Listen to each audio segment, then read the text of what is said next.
I love printing. I love printing. I love it. I love printing. Hey, everybody. Want to welcome you back to another session with me, Warren Werbitt, also known as the Print Whisperer, Hook, Line, and Thinker. Talk about that another time, as usual. Today, we have a special guest. All my guests are special. I know you're probably getting tired of hearing me say that, but I value them all. Today, we have Summer Gould from ICOM. Welcome. Thanks, Warren. Appreciate it. So why don't you just take a couple minutes, tell us a little bit about ICOM and what you do. Sure. So my father started ICOM in 1990. So we're a little over 30 years old. Print, direct mail, digital services like email, Facebook, all that kind of fun stuff, as well as fulfillment. And we try to, be a resource for our customers with all of our knowledge base on how to send awesome direct mail and how to print it with postal regulations in mind. I started with the company in 1991 as unpaid labor. Family. Yeah, exactly. They let you live at home. Yeah, exactly. So stuff these envelopes, do this computer stuff. I then started working in mailing, and while I was going to college, I helped in our shipping and receiving fulfillment division. After college, I took over data processing, and my dad retired in 2013, so I took over as president at that point. Now I get paid, so it's okay. Right, and you don't get grief. True. I say that only because that's what family businesses are. It's like you're either in the kitchen or you're in the shop, but they're the same. How many people do you have working in your facility? So we have 10 full-time staff, and then during busy season, which is usually the fall for us, we work with a temp agency to staff up to be able to do additional handwork and packing and all that kind of fun stuff. Oh, good. So what's your biggest strength? Our biggest strength is our relationship with our customers. Good answer. They're really part of our family, we love them, and we work together to help them grow. That's what we're here for. Would you say your customers, when you get them, stay around a long time? Yes, we have customers that have been with us since 1990. 1990. Yep. Maybe you want to run a list so we could let the competition know not to waste their time going there.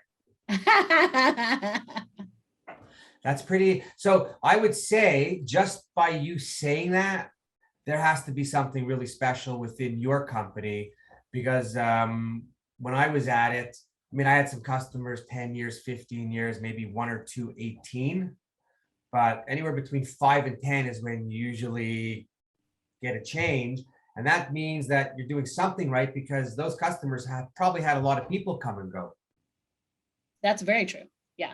We really try to, when we know that somebody or contact is leaving at a company, we really try and get that introduction to the new person, try to pass on some knowledge that we have, why we're doing things the way we are, really coordinate with them on how we can help that new person, take over that position with their feet running and be a resource for them. Yeah, no, it's everyone. Well, I joke all the time with people, but it's not a joke, that we all need to multi-level sell when we're in companies. And I was saying the other day to someone, like, I used to have some reps that I'd say to them, hey, can you make an appointment with the customer? I'd like to go with you just to say hello. And for some reason, they all tried, or most of them tried to avoid making those appointments. And what they didn't understand was, all I wanted to do was let the customer know that me, the owner, was around if they needed something, that we're grateful for the work, and that there's many people, on the account. Sure. And personally, it was like, if one of my reps left, I wanted to have the in right away to the top people at the account. Definitely. Right. So it's definitely, but it sounds like if you have 20-year customers, you've got something else going on. So it seems to be pretty good. In terms of product that you do, what's your best or largest area that keeps you the busiest? So during the pandemic, our fulfillment division has really grown. We've been doing a lot of kitting and sending out items to companies' employees because they're working from home. So they want to keep in touch with them and keep them feeling a part of the organization. So we've been doing a ton of that. Prior to 2020, I would have said our direct mail division because we were going gangbusters, but with the whole COVID thing, our direct mail kind of waned off. We're starting to see that coming back now as more events and things like that are opening up. We do a lot of nonprofit work. So in the nonprofit sector, of course, they always need money. Mara, in listening to someone else the other day, they were mentioning nonprofit, not even necessarily print in the same way, but nonprofits seem to always be busy because they can't stop. That's true. Good times and bad times. Yep. They just might get a little tougher on their pricing. Right? They need more in-kind donations. Yeah, no, it's pretty tough.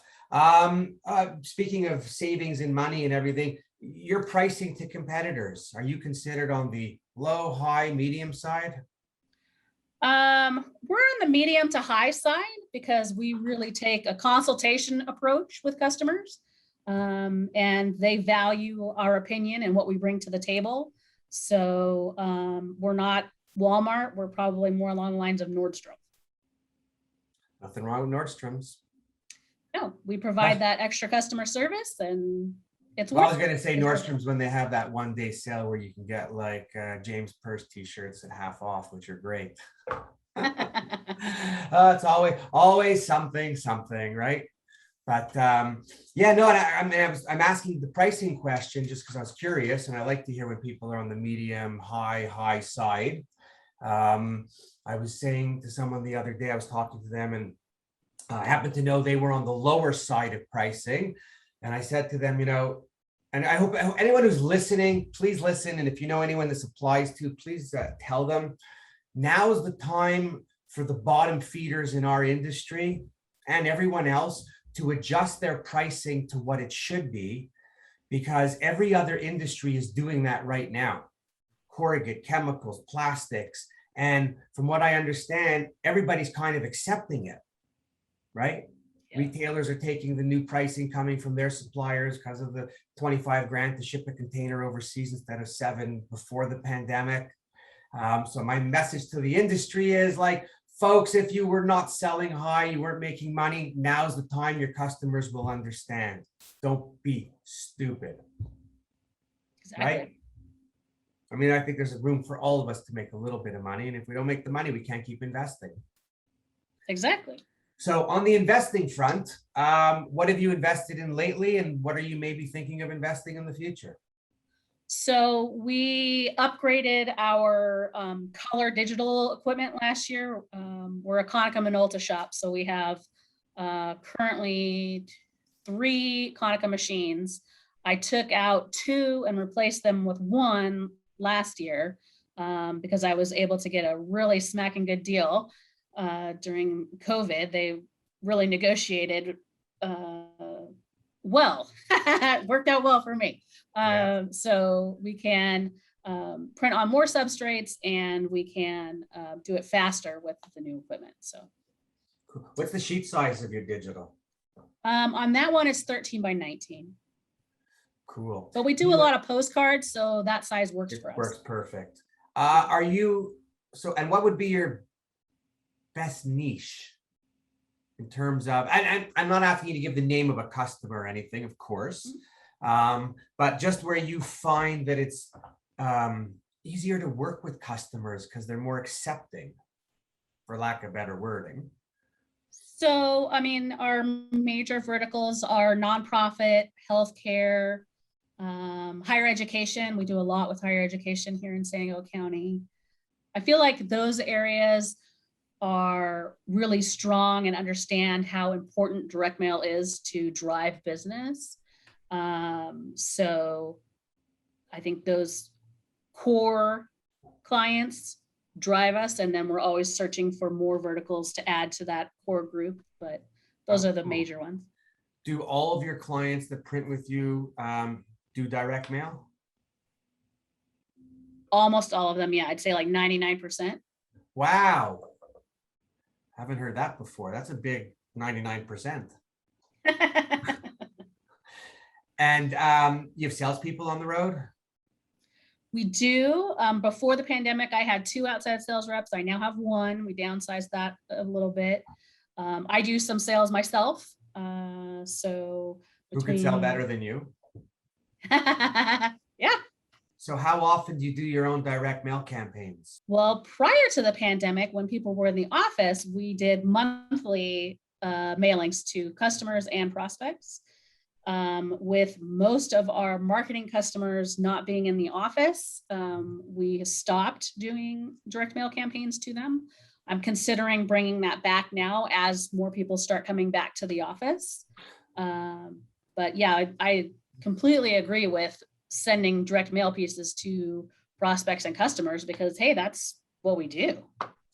Well, first of all, I was going to say that I think everyone, even though they're at home, is still getting their mail. Right. And I've been telling that to everybody from the beginning. Everyone that's not working in the office is getting everything that's supposed to be given to them because it's the only way to keep things flowing. And at the office, they're not weeding through your mail to say junk good, junk good. They're giving everything and you go. But I'm amazed at how many print people I speak to that do direct mail and don't really do their own marketing campaigns. Yeah. Right.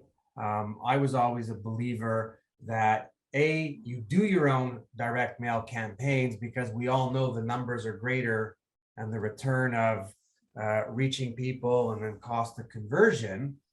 But I always thought too that you would do it because you could do your best case studies with your own mailings, and then you could really talk to them about what you spent on print, what you spent on postage, what worked over the last 12 or 24 months and what didn't. Because when I used to sell anything, selling from my own experience and being able to show them, it's almost a no-brainer because then they feel comfortable. Plus, you can highlight special coatings or embellishments, things like that, that they may have never even considered or knew that you could do in your own campaign. Well, they look at that and they're like, wow, that's cool. Yeah, well, so the other thing I would say to that is that I won't use the word most, but a lot of salespeople, from my experience of going around with my own team at the time, don't fully sell a company's true capabilities. Right. When I used to go around with a couple and I'd say to the client, oh, do you do this? Oh, all the time. I said, well, did so-and-so mention to you that we specialize in that? And they're sitting right there and they're like, no. And I'm like, and nothing against them even, but that's why I think as owners, we have to spend more time knowing who some of the better accounts are and going in, because I always found that I was able to ask any customer anything I wanted because I was the owner. I mean, always something nice and nothing terrible, but you get an answer, you get a response, and you get true responses. So if I'd say, how many people do you deal with, or how much work are we missing? They tell me most of the time, but for some reason, your salespeople are afraid to ask those questions at times, which are really important questions, especially today, I think, because it's easier to build business with your existing clientele than spending all the time trying to find the new clientele. Exactly. Right. So I'm just always trying to find ways to how do you get more out of what we have and make it easier. Mm-hmm. But it's everybody's different. Right. So what are you any plans, big plans going forward? What's your thinking on the present state of the world? So we're seeing more of, we were doing prior to COVID, a lot of event related direct mail. So we're starting to see the events and things starting to pick up again. As far as, what I'm keeping my eye on equipment wise, we've been, keeping an eye on inkjet technology, figuring that that's going to be, the next thing that we're going to need to invest in. Roll or sheet? Huh? Roll or sheet? Probably still sheets and envelopes, because obviously mailing, we do a lot of envelopes, and inkjet would allow us to do some more variable things with envelopes that we currently can't do. Yeah, I think with the whole inkjet thing, I think it's great for some of the big guys. I think when some of the smaller people get into the inkjet, there's just a whole lot of questions, a whole lot of unknown. I think always the small, medium guys lacking the human and financial resources sometimes to take on some of these projects. So actually, that would be a good time to turn to your local print association for help and understanding. Yeah. Because the inkjet is, it's not new and it's new.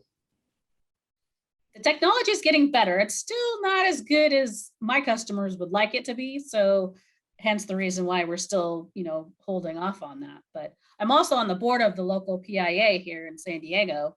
And that is something that we discuss at the board level. Oh, I think for sure. I think more, so many people doing it, we may as well be doing it the right way and charging the right price. I mean, even with the guys, some of the people, the coding of inkjet paper or whatever is involved with it, it just adds one more level of something to do when we're all looking for less touch points, right? Yep. So that's good. Are you going to Printing United? Probably not this year. And the reason is? Concerns about COVID. I mean, I am fully vaccinated, but just, that Delta variant, I think I'll hold off a year. Yeah, I'm signed up to go with what they think and the Print Whisper. And I'll probably go, but I'm fighting within myself. I've been double vaxxed and everything, but I'm watching what's going on in Florida. And the governor, I shouldn't say it, but what a fucking idiot. The teachers want masks. You want to take away their salaries. We don't have enough teachers around to begin with. Right. Let them feel secure and happy. Anyways, we're not here to talk about that. But yeah, no, I've been asking everybody about Print United. I'm just curious. There's a big push from them to put the show on to go. I just don't know from suppliers and people who's really going. Yeah. And things are opening and closing. I'm trying to get a handle on what's going to be.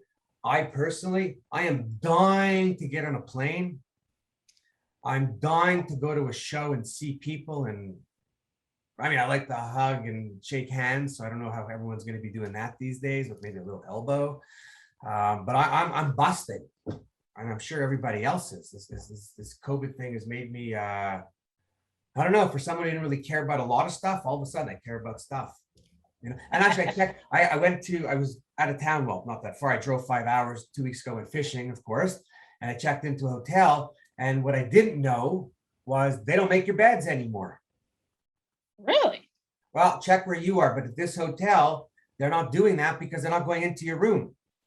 So I get up in the morning, I go out, I come back and I'm like, oh my God, had I known, I would have made my bed because I like my bed made when I come in the room. And more importantly, I wouldn't have thrown the towels on the floor. I would have put them on the back of the door. So I think going forward, we're going to do that. But I think we're all in need, I think, of a show. Yeah. Right. All the Zooms are good and all the people that want to work from home, let them stay home. I need to be with people again. I find maybe you the same. I find I get more excited when I'm with people and people are talking, even in office. Right? It's hard to get that. Do you have everybody back in the office now? Well, because we do everything here in the facility, it was production. Everybody was in the office the whole time anyway, except for the 2 outside salespeople. They could stay home. But yeah, everybody's here. Cool. So it sounds like you got things. Things are okay. Yeah. But I say things this are okay. time last year, I wouldn't have been sure about it. But right now this year, we're much better. So we're on the right direction. That's the way to go, right? Anyway, listen, happy leader, happy team, happy customers. Oh my God. And I'm sure you're always smiling like that anyways for everybody. I try. Listen, people are happier when the people across from you are smiling. It's very true. It's very true. I used to have a sticker above my phone at the office when I would be the receptionist, back in the day when you needed a receptionist. When you worked right? for free, yeah. Yeah, right. And it would say smile, so that when I would smile when I would answer the phone, because you can actually hear it in somebody's voice, even if you can't see them. Absolutely. Yeah. Absolutely. You can tell when they're pissed off too. So that's good. Well, when I come out to San Diego, hopefully soon, I'm going to stop by, because I like to stop by everybody. I can't see enough printing plants, shops, call it what you want. Just once it gets into your system, it's hard to get it out. Right. So, so before we depart, any final words for my 17 viewers?